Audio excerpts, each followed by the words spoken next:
Fondo de Previsión Social del Colegio de Ingenieros de Venezuela presenta. A partir de este momento, todas las voces se unen en una sola señal. RCR presenta Conexión 750 con María Alejandra Trujillo. Caracas Radio, lo mejor de este 10 de junio, jueves 10 de junio del año 2021. Todo el equipo que trabaja para ustedes a partir de esta hora los saluda, variada y abundante información que compartir y analizar, como es costumbre la tarde de hoy, simplemente algunos titulares, las noticias que vamos a desarrollar durante el programa. Incrementó de 13 a 30 millones de dólares la multa o lo que debe cancelar el Nacional al vicepresidente del PSUV, Diosdado Cabello. Ya lo decía Václav Havel, el pilar fundamental de los sistemas posttotalitarios es la vida en la mentira. Y por eso se ataca, entre otras cosas, la libertad de expresión. Hablaremos al respecto durante la tarde de hoy. También Venezuela estaría enviando a Cuba un tercio del diésel que ha recibido recientemente. De esto no dice nada el régimen venezolano, sí asegura hoy que supuestamente no han podido completar el pago a COVAX porque tienen sus cuentas bloqueadas. Haremos algún comentario durante el programa. Un medio de comunicación colombiano advierte que el gobierno de ese país trabaja con los Estados Unidos en el monitoreo de 2 barcos iraníes que, según la inteligencia norteamericana, llevan misiles y lanchas y se podrían dirigir a nuestro país. Hablaremos al respecto durante la tarde de hoy. También el vicepresidente del PSUV acusó al rector Márquez de actuar contra el canal de Estado por supuestas órdenes superiores. Esto tiene que ver con la apertura de una averiguación por el uso de los bienes del Estado para hacer propaganda. Bueno, esto no es nuevo en nuestro país, habrá que ver en qué termina el contencioso, lo comentaremos como es natural. Y hoy, bueno, han dictado medida de detención preventiva contra Keiko Fujimori. La defensa, en una rueda de prensa, vamos a reponer algún extracto la tarde de hoy, aseguró que la candidata no ha incumplido ninguna regla de conducta y las actividades que viene desarrollando son de carácter político. Hablaremos al respecto durante el programa. Esto es Conexión 750. Comenzamos. ¿Qué está pasando en este país? Y saludamos vía telefónica a nuestro primer invitado. Con él vamos a hablar justamente acerca de lo que está ocurriendo en el ámbito internacional, el impacto de esta situación o de estas situaciones para Venezuela. El embajador Sayo Garavini fue embajador de nuestro país, es doctor en ciencias políticas. Embajador, como siempre, gracias por atendernos. Buenas tardes. Sí, buenas tardes, María Alejandra, y buenas tardes a todos los que nos escuchan.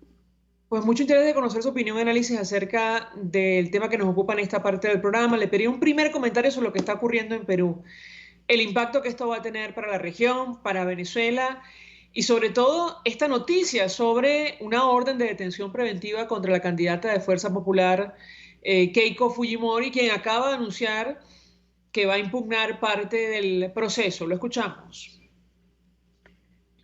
Bueno, el caso del Perú, en cuanto a los resultados, hay que esperar unos días, efectivamente, precisamente porque se terminó el conteo, pero ahora la diferencia son como unos 70,000 votos a favor de Castillo, pero hay una cantidad de actas impugnadas, observadas, son diferentes tipos, y en esas actas impugnadas y observadas podría haber cambios dada la escasa diferencia de votos. Por lo tanto, habrá que esperar con tranquilidad, con calma, ver el resultado final, lo sabremos dentro de algunos días, aun cuando, repito, por ahora parece que la ventaja es para Castillo por 70,000 votos. En cuanto a esa acusación en este momento, me parece obviamente un hecho de carácter estrictamente político. O sea que, a cuenta de que el día cuando se están contando los votos salen acusaciones, eso me parece a mí precisamente un tema que podría cualquier fiscal medianamente serio debería haber esperado el final de este conteo y no haber incluido un tema tan debatible y tan curiosamente poco serio en este momento de presentar una acusación. Sabemos que ha habido varios casos que se han presentado en contra de la Fujimori, que ha superado en algunos casos, todavía hay algunos que están pendientes, pero evidentemente un fiscal serio ya haber esperado unos días. Esto a mí me parece evidentemente una maniobra. Si me permite, embajador, no sé, de hecho, sí. Perdón que lo interrumpa, pensé que había terminado la idea. Si me permite, vamos a reponer un extracto muy pequeñito de una declaración que ofreció Keiko Fujimori en rueda de prensa junto a su equipo legal. Ella expresaba su opinión sobre este procedimiento que se le abre, por cierto, o esta solicitud de detención preventiva por tener comunicación con otros coacusados en el caso que se le sigue por la causa de Odebrecht, pero efectivamente, tomando en consideración que incluso hoy se publicaron el 100% de las actas de esa elección, bueno, de pronto el Poder Judicial podía esperar. Vamos a escuchar lo que dijo Keiko Fujimori y yo le pedí un comentario, embajador. Porque no hay nada irregular al respecto, ¿no? Entonces, lo extraño de todo esto es, ¿por qué hace este pedido hoy? ¿Qué ha sucedido ayer para que se haya hecho esta solicitud? Claro, lo que hemos hecho ayer es pedir que se presenten unas solicitudes de nulidad frente a varias irregularidades que se han presentado y que los ciudadanos nos han hecho llegar. Tenemos el legítimo derecho de hacerlo, pero parece que a alguien le incomoda que esta votación se respete, ¿no? Entonces, nosotros hacemos un pedido a la calma, a la prudencia, pero también que se respete la presunción de inocencia y que se respete mis reglas de conducta. Yo he sido muy escrupulosa, siempre. Bien, parte de las declaraciones de Keiko Fujimori. ¿Qué dice, embajador? Lo escuchamos. Desgraciadamente, el sonido y la línea telefónica no me ha permitido entender lo que me puede hacer un brevísimo resumen. Ella dice que ella comparte la opinión que usted expresaba, embajador. A ella le parece, bueno, muy extraño que luego de anunciar esta impugnación de parte del proceso, el Poder Judicial proceda a dictar esta medida en su contra. Se defiende advirtiendo que ella ha sido escrupulosa en el cumplimiento de la ley en este proceso que se le sigue por el caso Odebrecht. Y yo le pediría un comentario porque la situación ahora mismo es de una gran polarización en ese país. Embajador, lo escuchamos. Pero estoy plenamente de acuerdo y estaba, mejor dicho, yo ya había dado mi opinión.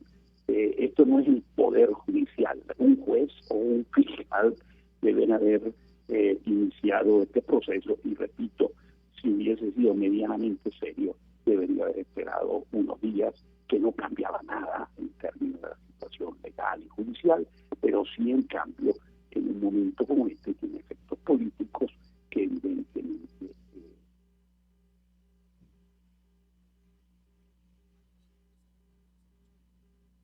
Sí, me dicen, vamos a tomar la llamada internamente, a ver si podemos mejorar el sonido. Me dicen que no se escucha bien al aire y queremos escuchar y entender perfectamente lo que tiene que decir el embajador Sadio Garavini, quien está analizando con nosotros el impacto de esta elección. Hablaremos de otros temas, pero inicialmente el impacto de esta elección, el resultado. La Oficina Nacional de Procesos Electorales publicó hace algunos minutos, algunas horas, el último boletín con el 100% de las actas procesadas.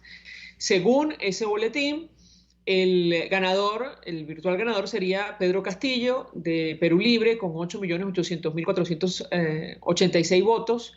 Esto es un 50,199% frente a Keiko Fujimori, de Fuerza Popular, que habría obtenido 730.712 votos. Esto es un 49,801%. La diferencia es francamente pequeña, un poco más, me parece, de 70.000 votos. está este proceso de impugnación en marcha que habrá que ver en qué termina. Y le trasladamos la inquietud al embajador sobre la polarización en ese país. Hemos visto marchas a favor de cada uno de los candidatos y como verán, con un resultado tan cerrado, es un país prácticamente dividido. Y esto va a tener un impacto para la región, como es natural, y concretamente para Venezuela. No sé si ya tenemos al embajador Sayo Garavini.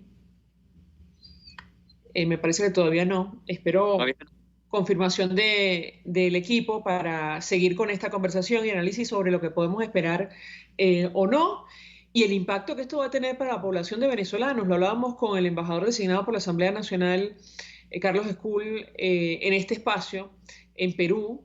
Hay preocupación entre la comunidad de migrantes. Es el segundo país con mayor número de venezolanos en el exterior, después de Colombia, y ya sabemos cuál es la posición del señor Pedro Castillo en relación a la migración y los mensajes que transmitió directamente hacia los venezolanos. Hay preocupación sobre lo que puede ocurrir a partir de julio, cuando asuma definitivamente. Y lo que hemos visto durante este conteo de votos es un país dividido, como lo reflejan los resultados que ha publicado la Oficina Nacional de Procesos Electorales, en dos mitades prácticamente iguales. Quienes apoyan a Keiko Fujimori también, al igual que los partidarios de Pedro Castillo, han salido a la calle para defender los votos, y obviamente suponemos que esperarán el resultado de la impugnación para saber si tiene algún tipo de incidencia o no. Los gobiernos y dirigentes de izquierda, los viejos aliados del régimen venezolano, incluyendo al actual presidente de Argentina, Alberto Fernández, ya se adelantaron a felicitar a Pedro Castillo. Ellos asumen una posición de entrada. Embajador, decíamos que es un país absolutamente dividido, el impacto que esto va a tener para la región, para Venezuela y los migrantes que están ahora mismo en Perú. Lo escuchamos. Bueno, evidentemente ahora se abre una página, habrá que esperar definitivamente el resultado.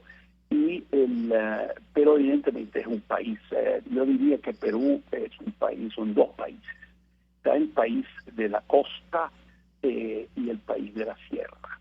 Eso es un problema que viene de mucho tiempo. Sin embargo, el crecimiento económico positivo de los últimos 10 años había bajado la conflictividad entre los dos sectores, porque algo también le llegaba a los sectores de la sierra más, pero desgraciadamente el crecimiento económico está demostrado que lo aprovechan mejor los sectores que están en capacidad de aprovecharlo, o sea, capacidad educativa, de oportunidades, etcétera.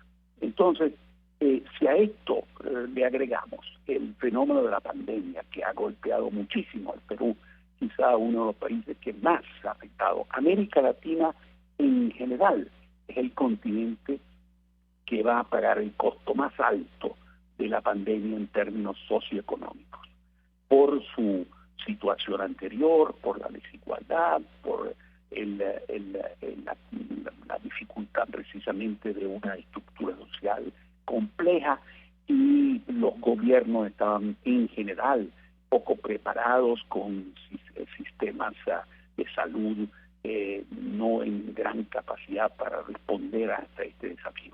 Entonces tenemos esta pandemia que afecta brutalmente a la economía y a lo social del Perú, y efectivamente ha creado las condiciones para que un candidato que viene a una especie de redentor, de salvador de la patria, que promete a todos que va a resolver, especialmente en los sectores que más golpeó la pandemia, bueno, crea desgraciadamente expectativas que después, desgraciadamente, la historia ha demostrado que no resultan, sino todo lo contrario. Bueno, generalmente estos mal llamados redentores de la patria terminan siendo un desastre socioeconómico. Lo hemos vivido los venezolanos y desgraciadamente, si definitivamente Castillo toma el poder, lo van a vivir los peruanos. Sin embargo, uno siempre puede que ver. Me acuerdo que cuando ganó Humala en Perú, se pensaba que iba a venir un gobierno de radical que iba a cometer los errores típicamente populistas, y sin embargo, después de ganar las elecciones, tomó un camino distinto. Hay que ver, sabemos que el Congreso está muy dividido, Castillo no tiene un apoyo en el Congreso muy débil. Recuerde que sacó solamente el 18% en la primera vuelta, por lo tanto tendrá que negociar. El camino que se decía que iba a tomar de llamar a una constituyente, yo creo que va a ser difícil, porque habiendo ganado, si es que al final termina de ganar, con apenas una ventaja muy baja, bueno, lanzarse a una constituyente podría ser peligroso. No fue así en el caso venezolano, donde Chávez ganó las elecciones del 98 de una forma abundante, o sea que recordemos que fue 56, no me acuerdo, más o menos a 44, y allí se pudo lanzar con el tema de la constituyente. Y en Venezuela el tema de la constituyente estaba apoyado también por otras fuerzas que después, y sectores y personalidades que después dejaron de apoyar a Chávez. Recordemos la posición de varios líderes y personalidades como Jorge Olavarría, propio Álvarez Paz, etcétera, que estaban a favor de una constitución.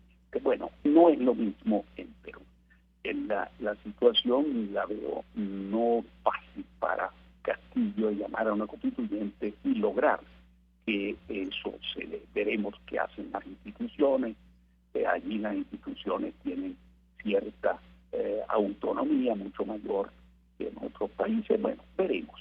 Hay que esperar definitivamente el resultado. Si definitivamente sea Castillo, repito, los peruanos se enfrentan a una situación difícil, más difícil de lo que la pandemia les deja. Y en cuanto a la última pregunta que tú me hiciste a los inmigrantes venezolanos, bueno, efectivamente, imagínense, son 850,000, que yo sepa el último número que vi, el Perú, que se escaparon del desastre socioeconómico y político venezolano creado precisamente por gobiernos populistas incapaces de manejar un Estado y una economía. Bueno, ahora se encuentran con la posibilidad que gane otro populista, pero además xenófobo, porque desgraciadamente ha dicho, repito, durante la campaña, que está intencionado en expulsar a los inmigrantes ilegales o a los inmigrantes, en particular a los venezolanos. Ya veremos. Yo no creo que en concreto, en realidad, lo pueda hacer. Eso de expulsar a 850,000 personas es bastante complejo, difícil, en contra de todas las normas de derecho internacional en materia de derechos humanos.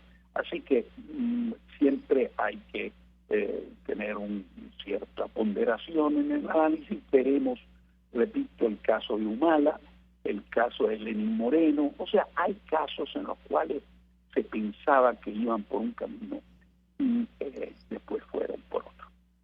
Embajador, no quiero desaprovechar la oportunidad para preguntarle sobre el contencioso que está abierto con Venezuela, Irán y los Estados Unidos. El gobierno de Colombia, y esto lo publica un medio de comunicación de ese país, la FM, estaría trabajando con su par norteamericano en el monitoreo de 2 barcos iraníes que, según la inteligencia estadounidense, llevan misiles y lanchas rápidas y armas con destino a nuestro país. Yo le pediría un comentario, y lo hemos hablado creo que con usted en otras oportunidades. Nos han metido estos últimos 20 años en un asunto que no nos corresponde, que tiene que ver con la crisis en Oriente Medio. ¿Qué alcance puede tener este nuevo contencioso, este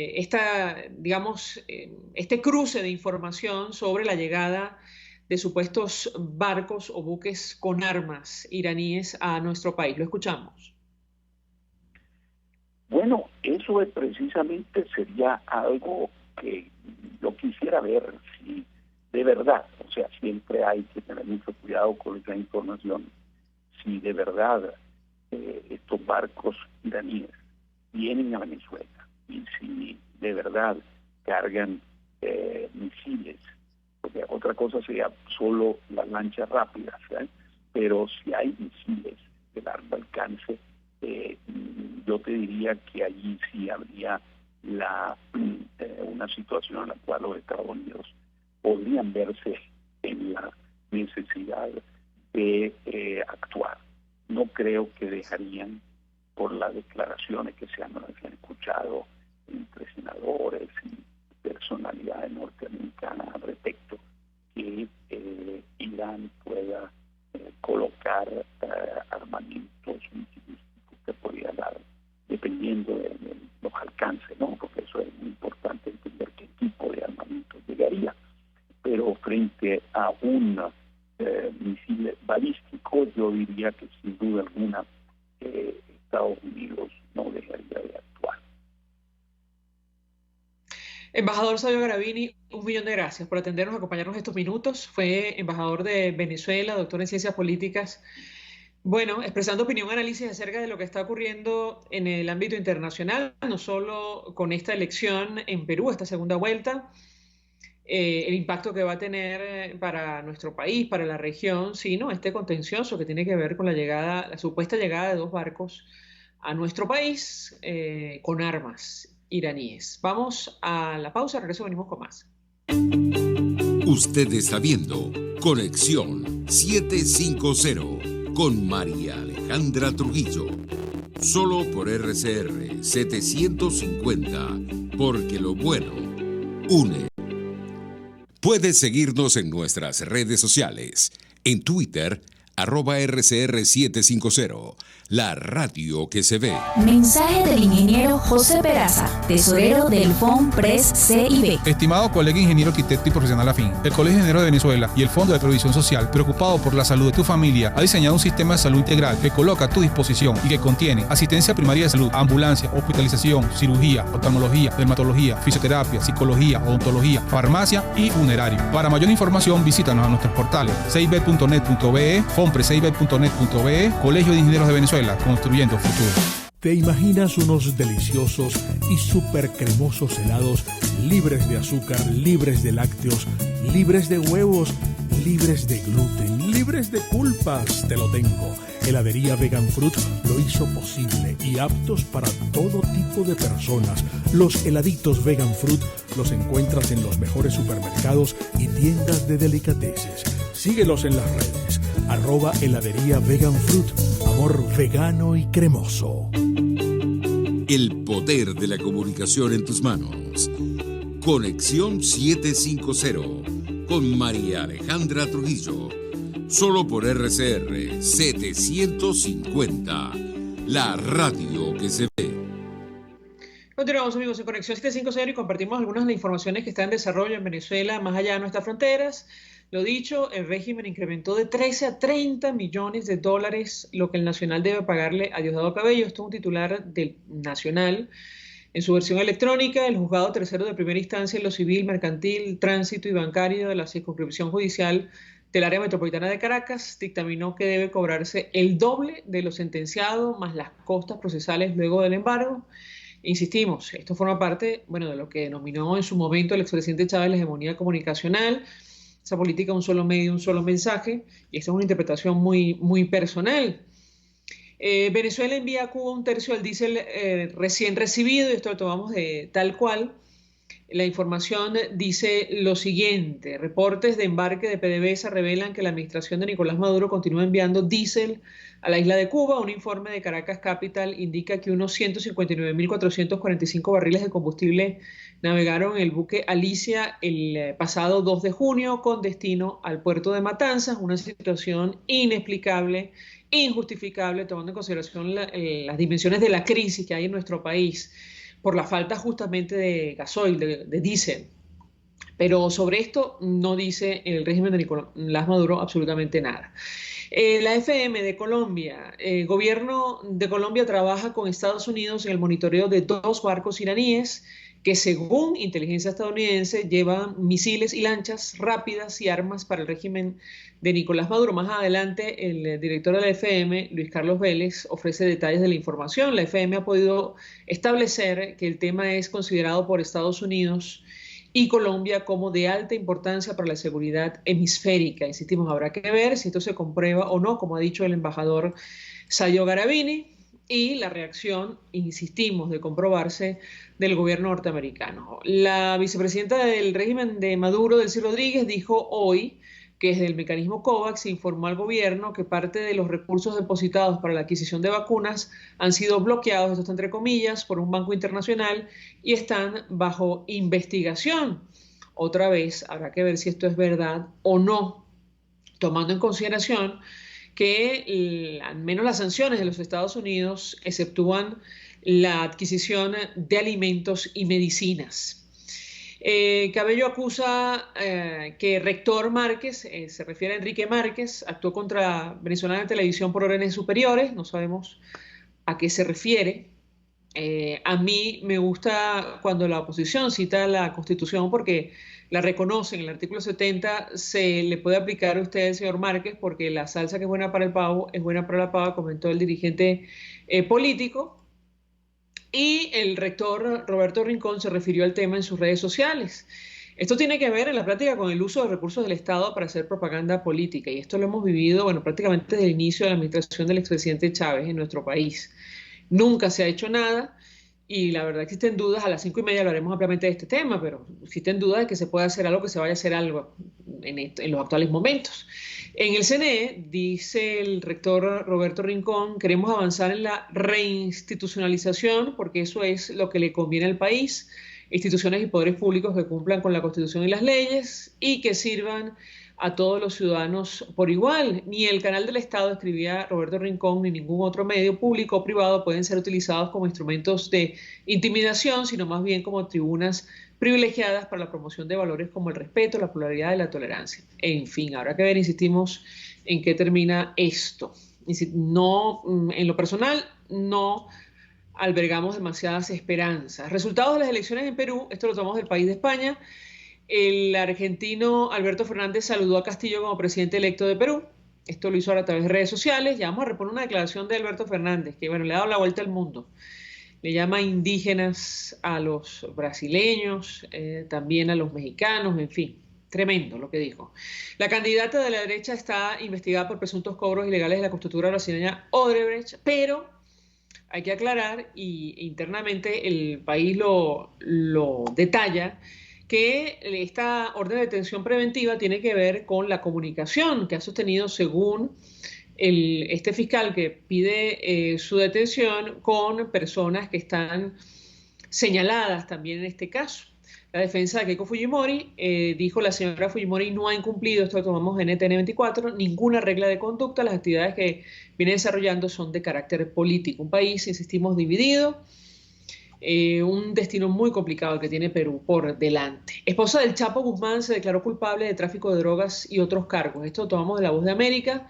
La esposa del convicto narcotraficante mexicano Joaquín El Chapo Guzmán, Emma Coronel Aispuro, se declaró el jueves culpable en una corte federal de tráfico de drogas y cargos de conspiración en el delito de lavado de dinero.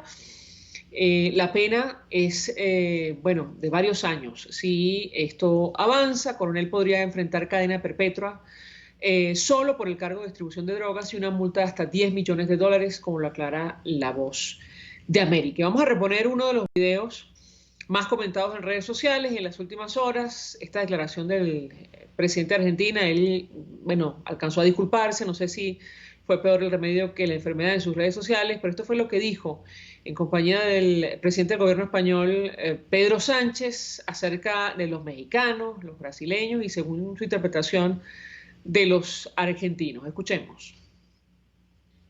Soy alguien que cree en Europa, porque de Europa escribió alguna vez Octavio Paz que los mexicanos salieron de los indios, los brasileros salieron de la selva, pero nosotros los argentinos llegamos de los barcos.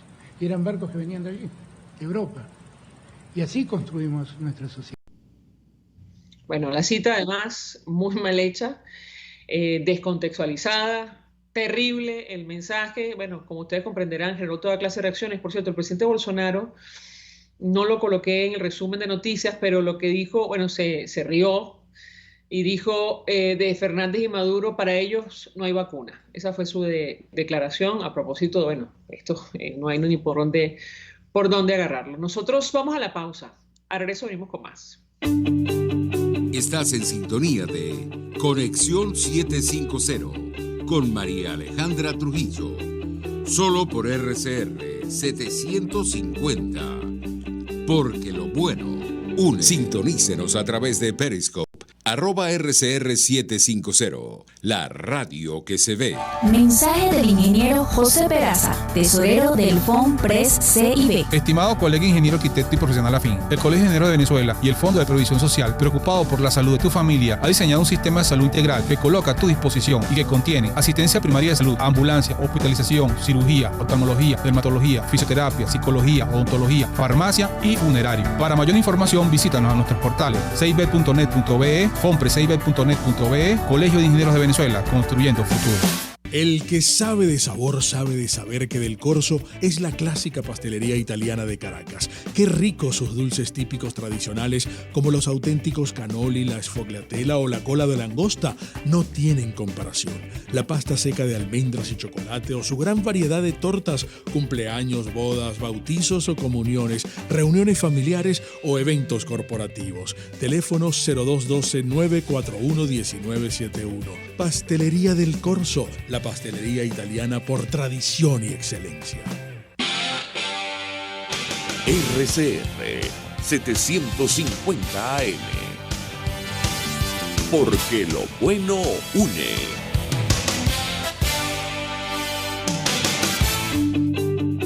María Alejandra Trujillo te acompaña en Conexión 750. Solo en RCR 750. La radio que se ve. Claro y raspado. Continuamos, amigos, en Conexión 750 y comentamos con ustedes, bueno, este rifirrafe, intercambio de opiniones entre las autoridades electorales, el vicepresidente del PSUV, sobre el uso de los recursos del Estado para hacer propaganda a través de Venezolana en Televisión, una cosa que hemos visto prácticamente desde el inicio de la administración del expresidente Chávez, nunca se ha podido hacer nada. Nos acompaña Roberto Abdul, de esto y más vamos a hablar con él. Él es presidente de la Asociación Civil Súmate. Gracias como siempre por atendernos. Buenas tardes. Buenas tardes, Alejandra. Un placer hablar con toda la audiencia.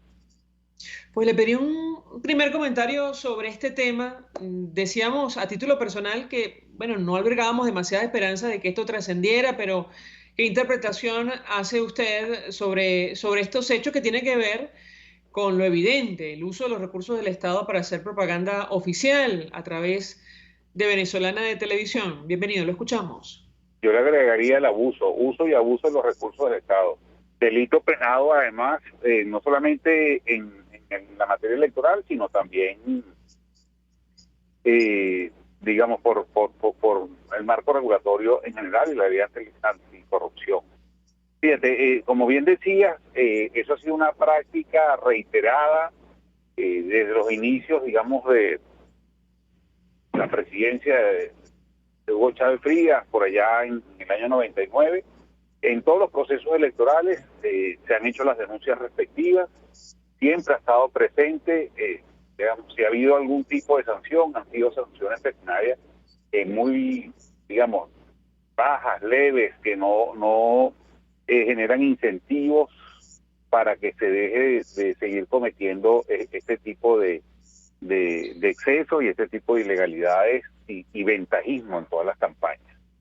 Yo creo que es obvio en todos los procesos electorales el uso de los recursos del Estado, no solamente los recursos comunicacionales, que son los que son más evidentes permanentemente, pues recordemos las famosas cadenas en los distintos procesos electorales. También tenemos recursos humanos, recursos financieros, recursos materiales, los cuales además a veces se combinan con el tema del chantaje al que puede ser sometido el ciudadano venezolano a la hora de votar, aprovechándose además de las necesidades de una gran mayoría del país, que por la situación económica y la grave crisis social que atraviesa el país, pues, o sea, dependen de bonificaciones del Estado o productos o bienes o servicios subsidiados, ¿no? Por ejemplo, el tema del gas es una de las cosas que hemos visto en los últimos procesos electorales, cómo son chantajeados pues los votantes por entregarles una bombona de gas, y así una serie, pues digamos, de prácticas que prácticamente, o sea, podríamos decir, son sistemáticas, ¿no?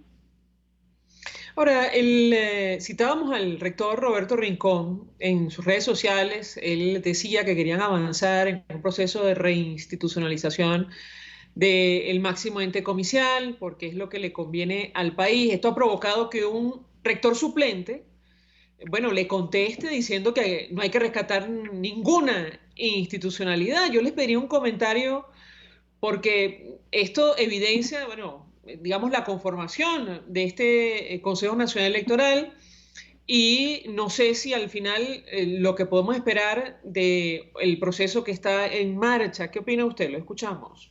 Bueno, es decir, el tema de la institucionalidad del Consejo Nacional Electoral, y yo diría del Estado en general, un Estado donde la independencia de poderes, que es una de las premisas fundamentales, uno de los temas que caracteriza a una democracia, pues que no existe una correa de transmisión, que es el Partido Socialista Único de Venezuela, donde entonces las decisiones en los distintos poderes, en los 5 poderes del Estado, se van tomando pues de manera coordinada entre todos estos actores.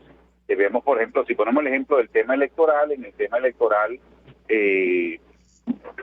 todos prácticamente los poderes del Estado están involucrados, es decir, por ejemplo, a través del Tribunal Supremo de Justicia, el Poder Judicial, entonces, que está inhabilitado a los partidos y se le ha confiscado, digamos, a sus autoridades naturales y el control de los mismos. Vemos, por ejemplo, cómo se utiliza la Contraloría, es decir, el poder moral, para inhabilitar candidatos. Vemos cómo, por ejemplo, desde el Ejecutivo se utilizan recursos del Estado, pero también temas, por ejemplo, como la invitación de las misiones de observación, u otros temas como puede ser el manejo de la data de migraciones tan importantes para el registro civil, son manejados desde el Ejecutivo Nacional. Es decir, pero entendemos además que el Ejecutivo Nacional pues es la cabeza del sistema en su conjunto, o sea, es desde la Presidencia de la República donde de alguna manera se coordinan la mayoría de las acciones de ese juego de poder, de ese juego político. Y está, bueno, obviamente el Consejo Nacional Electoral pues se representa al poder electoral, y también pues la Asamblea Nacional, una Asamblea Nacional que digamos del 2000, la Asamblea vigente 2015-2020, fue una asamblea que trató de impulsar algunos cambios en la materia electoral. Sin embargo, por todo el tema del desacato y todo el proceso de desconocimiento impulsado desde el Ejecutivo Nacional y el resto de los poderes, pues impidió que se pudieran llevar a cabo dichos cambios. Y las otras asambleas nacionales, controladas por el PSV, pues ha imposibilitado pues que se den los cambios, se recupere la institucionalidad del Consejo Nacional Electoral. Ahora, yo le pregunto a Roberto Abdul su opinión acerca de lo que está en marcha. Vamos a escuchar declaraciones del rector Roberto Rincón sobre el proceso de automatización. Lo escuchamos y yo le pediría un comentario.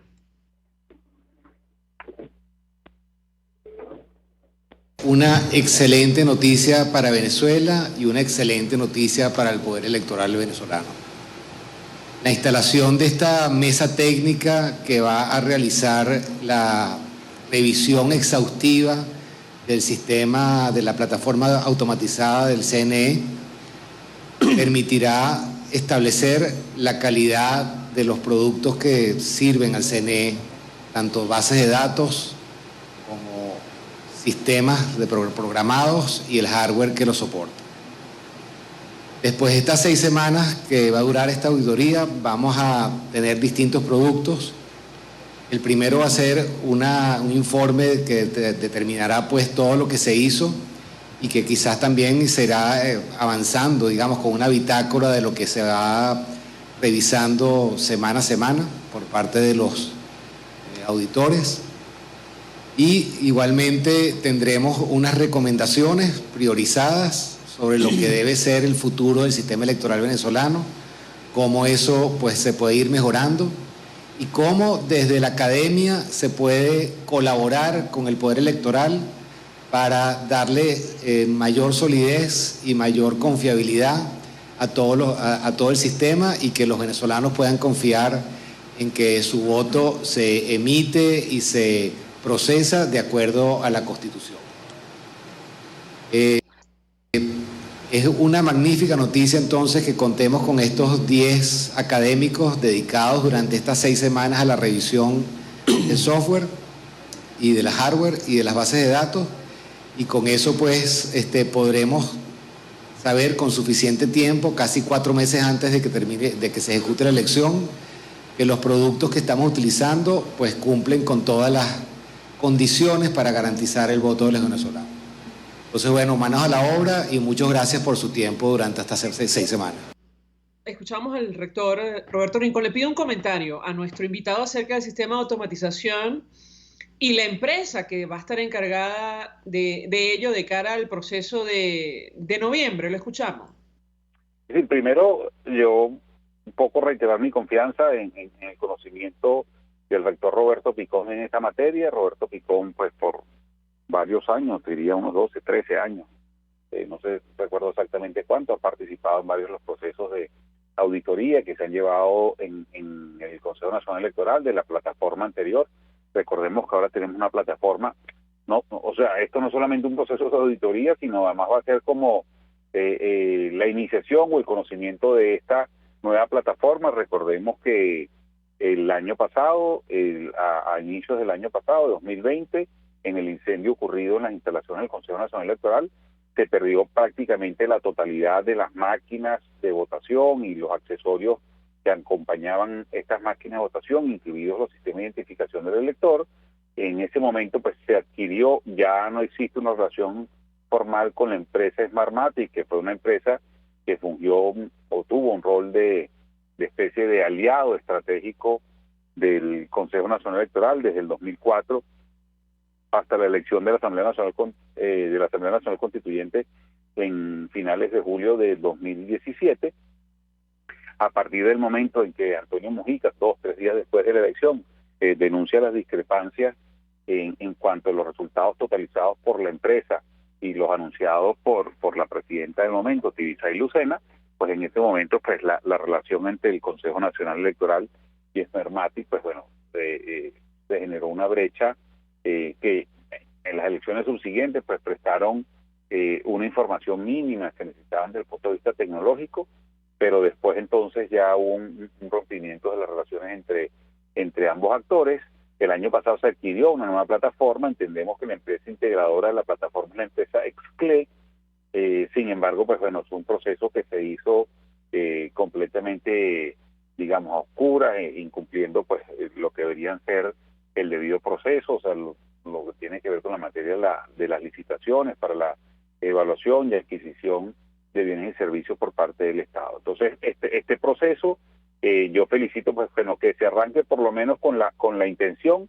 Ya veremos entonces a lo largo de este proceso hasta dónde las personas designadas tendrán acceso real y podrán hacer una auditoría conforme a protocolos de aceptación general y no un proceso, digamos, conducido desde el Consejo Nacional Electoral que limite, digamos, esos protocolos y esa capacidad de indagar, de investigar aquellas áreas, digamos, que para los expertos o los auditores sean de mayor interés o donde ellos puedan ver que existen vulnerabilidades del sistema, ¿no? En este sentido, pues yo no creo que quede otra que felicitar que esa situación se esté dando, pero bueno, yo creo que esto no es suficiente, hay que ir pues día a día viendo un poco cómo se avanza en este proceso, como digo, de conocimiento del sistema y de auditoría del mismo, ¿no? De la seguridad del mismo. Ahora, la pregunta que yo le haría, sin acuerdo político, en su opinión, ¿hasta dónde puede llegar estos rectores? digamos, uno de la sociedad civil, otro de factores que estuvieron vinculados con la alternativa democrática. ¿Qué puede decirnos? Lo escuchamos. No, obviamente, pues existe una minoría, no solamente a nivel del directorio, sino a nivel pues de cada uno de los organismos subordinados y de la Comisión de Participación y Financiamiento, en el caso de Enrique Márquez, en el caso de la Comisión de Registro y en lo que es la Junta Nacional Electoral, que es el organismo más importante dentro del Consejo Nacional Electoral, digamos, por debajo del directorio, que es el ente que termina, digamos, o quien tiene la responsabilidad de la ejecución o la puesta en marcha de los procesos electorales, ¿no? Recordemos que primera vez en aproximadamente unos 13, 14 años, esa Junta Nacional Electoral no es presidida por quien es a su vez el presidente del directorio. En este caso, pues está Carlos Quintero, Tania Amelio y Roberto Picón, no forma parte de la misma Pedro Carizales, ¿no? Entonces, ese es un tema donde vemos que en las decisiones políticas que acompañaron al nombramiento de este Consejo Nacional Electoral, pues bueno, a las dos personas que además se le asigna el mayor poder dentro del Consejo, que son Tania Amelio, que ya viene de aproximadamente 2009, si no me equivoco, y Carlos Quintero, que este sería ya su tercera participación, o si digamos en el tercer directorio, en el cual él forma parte como rector suplente incorporado a la Junta Nacional Electoral, ¿no? Entonces, una persona que tiene muchísimo conocimiento de la materia, fue director de la oficina de registro, no, perdón, la de automatización, la de informática, y también, pues bueno, ha estado en la Junta Nacional Electoral ya por varios años. Digamos, no desconozco si todavía es militar activo, pero hizo carrera militar en el ejército, en el servicio de inteligencia, y es una persona, pues, digamos, además con estudios en computación, licenciatura en computación o ingeniería en computación, pues una persona que conoce la materia, pero que es una persona que sin duda siempre en los últimos procesos electorales se ha señalado de ser una de las personas con mayor poder en el Consejo Nacional Electoral. Entonces, eso no solamente es un tema de votos, o sea, no es un tema solamente cuantitativo, también hay un tema cualitativo. Si tenemos dos personas ahí con mucho conocimiento del manejo del Consejo, como son la rectora Tania Amelio y el rector Carlos Quintero.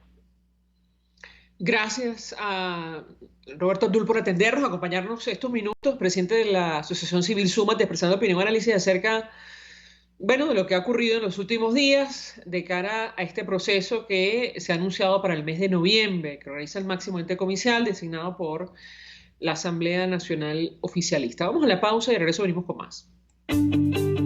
Escuchamos Conexión 750, solo por RCR 750, la radio que se ve.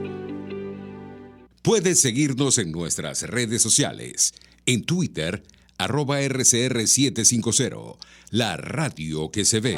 Mensaje del ingeniero José Peraza, tesorero del FONPRES CIB. Estimado colega ingeniero arquitecto y profesional afín, el Colegio de Ingenieros de Venezuela y el Fondo de Previsión Social, preocupado por la salud de tu familia, ha diseñado un sistema de salud integral que coloca a tu disposición y que contiene asistencia primaria de salud, ambulancia, hospitalización, cirugía, oftalmología, dermatología, fisioterapia, psicología, odontología, farmacia y funerario. Para mayor información, visítanos a nuestros portales cib.net.be, fonprescib.net.be, Colegio de Ingenieros de Venezuela, construyendo futuro.